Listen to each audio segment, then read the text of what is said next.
When you don't want to go to the trouble of making a pie, but you want more than just fruit, you turn to a crisp, or a cobbler, or how about a sonker? A sonker is a juicy, fruit-filled deep dish dessert rarely found outside of Surry County, North Carolina. You'll love this lazy version. Strawberries cooked into a sweet stew and topped with a pancake batter that bakes into a distinct, lightly crisp layer of cake. By the way, this is a lesson from ATK Classes on the America's Test Kitchen app and website. With ATK Classes, you'll get access to a wide variety of lessons filled with masterful techniques, helpful videos, and step-by-step photos. From knife skills and making hand-rolled pasta to baking and frosting incredible cakes, all taught by our expert instructors. This dish is lazy because we have very little work to do. We're not even gonna cut up the strawberries. I have 2 pounds of strawberries that I did have to do a little work on. I removed the hulls, but that's all I'm gonna do. It's very low on effort, but it's delicious. So 2 pounds of strawberries. To that, I'm going to add a 1/4 cup of granulated sugar and a 1/4 teaspoon of table salt. And we'll give this a little stir. Now the sugar and the salt obviously are going to season the strawberries, but it will also help them macerate. So the sugar and salt will both pull moisture out of the strawberries that will then mix with the sugar and salt and just make this delicious syrup. Okay, that's step 1. Step 2 is to make a bit of a slurry. I have 3 tablespoons of cornstarch, and to that I'm going to add a 1/4 cup of water. And we'll whisk this together until the cornstarch is dissolved. Okay, that looks good. So this is a slurry. It's a classic way to thicken fruity desserts. I'll add this to the mix and we'll give this a stir, and the rest of the sugar, there's still a little bit on the bottom, that's gonna dissolve in the water from the slurry and we'll have a nice mixture. It's going to cling to the strawberries right now, but as this cooks, the salt and the sugar will pull the moisture out of the strawberries, as I mentioned, and the cornstarch is gonna gelatinize as the mixture starts to bubble in the oven, and it's gonna make things a little thicker. It's gonna give it kind of glazy look that you've seen in pie fillings before. All right, I think I've gotten all my sugar mixed in now, so this is great. Not too much work so far. We should all be doing okay. Now, I have an 8-inch glass baking dish. We'll put our mixture into the baking dish. You can use frozen berries in this dessert if you'd like. You don't even have to thaw them. You just wanna make sure that you have 2 pounds, and you can go ahead and use them exactly the way that we have with the fresh strawberries. And spread it evenly so you don't have piles of strawberries in here. Now you can see this is pretty full. As this dish cooks, the strawberries and the juices in there are gonna start to bubble up. We wanna make sure that they don't bubble up and over onto the bottom of your oven. So I've put a piece of parchment paper in a rimmed baking sheet. We're gonna bake this in a 350-degree oven on the middle rack until the berries start to really bubble around the outside. That'll take between 35 and 40 minutes for fresh berries. If you're using frozen berries, it'll take a little bit longer, about an hour. Either way, I'm gonna go in about halfway through and give everything a stir. Make sure I scrape the bottom of the dish to make sure any of that cornstarch mixture doesn't settle to the bottom and scorch.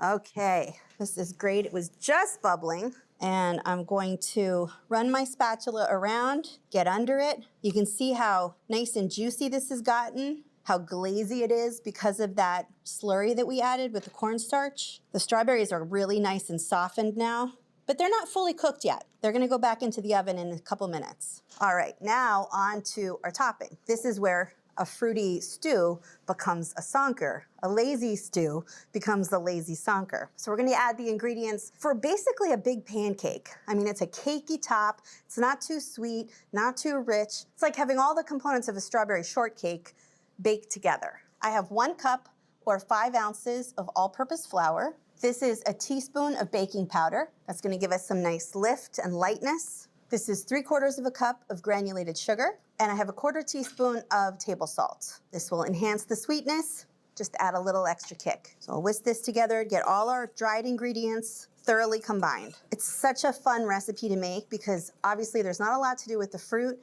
and other than the strawberries, every ingredient we're using is probably something that you keep in your pantry or, like the milk, your refrigerator. So there's no excuse not to make it. Now we can add our wet ingredients. I have half a cup of whole milk. I have 8 tablespoons of unsalted butter that I've melted, and it's still nice and hot. Having the butter still hot, you can melt it in the microwave or on the stovetop. This will ensure that it's a nice pourable consistency, so it's easy to pour it over the fruit. And finally, a 1/4 teaspoon of vanilla extract. And we'll give that a good whisk and make sure everything comes together and is combined. We'll have lots of richness from that butter, a good amount of lift from the baking powder. That little bit of vanilla will be so nice with the strawberries. Just checking for any dry pieces. This looks good. Now I'm gonna start at the corner and I'll try to pour it as evenly as I can over the fruit. So I try to go over and get it fully covered first, and then I can fill in any spots after. This is a rustic dessert also, so don't fret about this. There's no such thing as a perfect Sonker. And then you can use your spatula to kind of push it a little bit if it's uneven, but we don't want to expose any fruit. Better to be a little imperfect. And you might have a little juice escape around the edges. That's okay too. So now we're going to put this back in the oven for another 35 to 40 minutes. See, even the timing on this recipe is easy. We're looking for the cake layer to be golden brown. We're going to test it with a toothpick, and we don't want any crumbs to come out with it. And I'll go back in and rotate it halfway through baking. Look at this Sonker. I took this out about 15 minutes ago, and we had lots of bubbling going on. This is why you bake this whole operation on a rimmed baking sheet with some parchment. We don't want this situation to end up on the bottom of your oven. But look at how glossy and gorgeous it looks and how nice and golden brown this topping is. It's a little crisp, but delicate. Now I did check it, but we'll just take another peek. You can see no crumbs. We started with the cooked berries. We had this nice hot stewy mixture. We put the pancake mixture on top of that. We had a nice flat surface because of the fruit for the pancake to start cooking on. And because the berries were hot, they jump-started the bottom of our pancake layer. Then we got the great heat from the oven, and that's how we have this nice golden brown, slightly crisp crust. So now we eat. Look at that. Oh, goodness. You can see how crispy this has gotten. See this little shard of crust that's popped up and how thin you have that nice crispy topping. So nice. And so much less work than doing a cobbler or a crumble where you have to mix a lot of things together and bake that layer. This is kind of like set it and forget it and then enjoy it. Now you can enjoy this with ice cream. That would be delicious. I will explore that later. You can also try it with some whipped cream. That would also be delicious. I mean, look at that. You can see how the berry just kind of sags over my spoon like it's given up. It's given up everything but its sweet flavor. It just melts in your mouth. But look at this.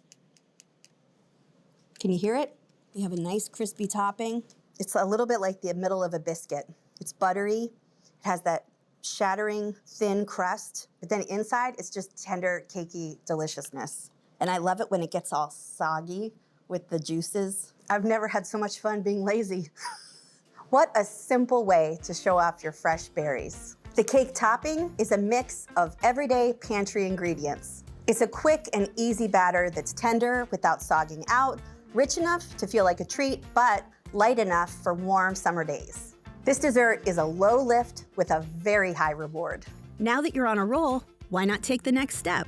Go to americastestkitchen.com/classes or download the America's Test Kitchen app to start learning with ATK classes today.